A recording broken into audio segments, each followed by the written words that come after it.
Traffic jam ni. Dia pening sendiri. Benda mana letak tu? Dia pening. Buat angkat seorang.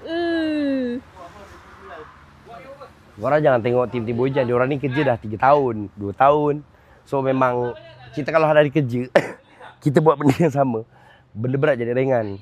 Kadang-kadang orang tengok tim Bosijan boleh angkat seorang kan. Tu ingat tak yang customer, alah tu ringan je. Bojan terus beli timbang geng. Tanya Sun. Bojan beli timbang, aku timbang satu-satu set depan live. Baru orang, ui berat lah rupanya 55 kilo, 40 lebih kilo, 65 kilo. Cobra. Satu ketul. Masa tu 2024 lah. 2024 kan. Orang kata tengok tim Bojan angkat, Bojan sanggup beli timbang berapa ratus. Beli timbang depan mata orang. Letak kayu senggat, kosongkan. Letak kobranya panjang gitu.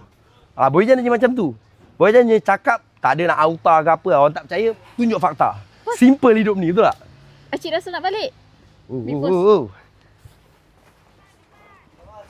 Okay bos, terima kasih banyak bos. Jumpa lagi nanti insyaAllah. Sol!